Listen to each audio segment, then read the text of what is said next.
নমস্কার বন্ধুরা, welcome to হুদিপ sports. আর এই ভিডিওতে তোমাদের জন্য থাকছে বেশ কিছু গুরুত্বপূর্ণ খবর। তো কোথাও যেও না, শেষ পর্যন্ত ভিডিওটা দেখতে থেকো, অনেক কিছু রয়েছে এই ভিডিওতে তোমাদের জন্য। এবং চ্যানেলে যারা নতুন তারা কিন্তু অবশ্যই চ্যানেলটিকে সাবস্ক্রাইব করে পাশের বেল আইকনটিকে প্রেস করতে একদমই ভুলবে না। যদি কথা বলা যায় প্রথম খবরটা নিয়ে, তো তোমাদের জানিয়ে দিই সে খবরটা উঠে আসছে আশিক কুরুনিয়ানকে নিয়ে।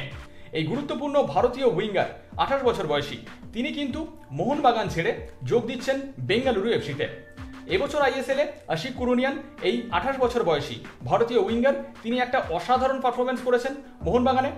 তো তিনি যোগ দিচ্ছেন বেঙ্গালুরু এফসিতে। আইএসএলে এর আগে বেঙ্গালুরু এফসিতে খেলেছেন আশিক কুরুনিয়ান।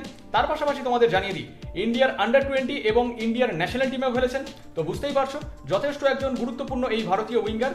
তো তিনি কিন্তু যোগ দিচ্ছেন বেঙ্গালুরু এফসিতে, একদম কনফার্ম নিউজ। তো তোমাদের এ ব্যাপারে মতামত কিন্তু অবশ্যই কমেন্ট করে জানাতে একদমই ভুলবে না। তো এই ছিল প্রথম খবরটা। এর পাশাপাশি যদি কথা বলা যায় পরের খবরটাকে নিয়ে, তো তোমাদের জানিয়ে দিই সে খবরটা উঠে আসছে পাঞ্জাব এফসিকে নিয়ে। পাঞ্জাব এফসিতে এবছর আইএসএলে কোচের দায়িত্বে ছিলেন 50 বছর বয়সী গ্রিসের কোচ প্যানাগিওটিস জিলিমফ্রেইস। এই গুরুত্বপূর্ণ গ্রিসের কোচ যার কোচিংয়ে পাঞ্জাব এফসি এবছর আইএসএলে একটা অসাধারণ পারফরমেন্স করেছে।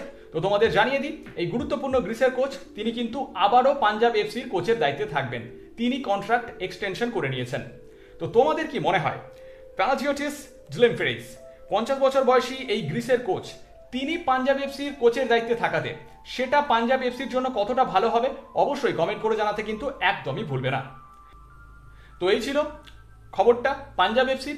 এর পাশাপাশি যদি কথা বলা যায় পরের খবরটাকে নিয়ে, তো তোমাদের জানিয়ে দিই সে খবরটা উঠে আসছে ইস্ট বেঙ্গলকে নিয়ে। তো তোমাদের জানিয়ে দিই ইস্ট বেঙ্গল ভীষণভাবে চেষ্টা করছে একজন গুরুত্বপূর্ণ স্প্যানিশ অ্যাটাকিং মিডফিল্ডারকে তাদের দলে আনার জন্য। 35 বছর বয়সী স্প্যানিশ অ্যাটাকিং মিডফিল্ডার আলভার্তো নোগুয়েরা, এই গুরুত্বপূর্ণ স্প্যানিশ অ্যাটাকিং মিডফিল্ডারকে ইস্টবেঙ্গল তাদের দলে আনার জন্য ভীষণভাবে চেষ্টা করছে।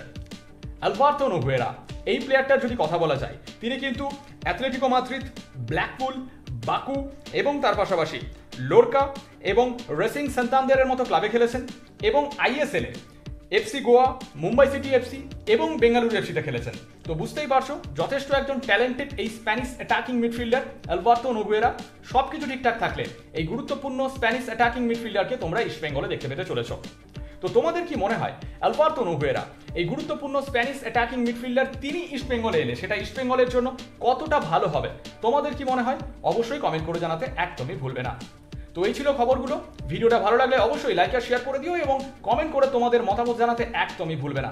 এবং তার পাশাপাশি চ্যানেলটিকে সাবস্ক্রাইব করে পাশের বেল আইকনটিকে প্রেস করতে একদমই ভুলবে না। তাহলে কিন্তু এরকম নতুন নতুন খবরগুলো আমাদের চ্যানেলে সবার আগে পেয়ে যাবে। দেখা হচ্ছে নতুন একটা ভিডিওতে, ততক্ষণের জন্য ভালো থেকো আর দেখতে থেকো হুদিপ স্পোর্টস।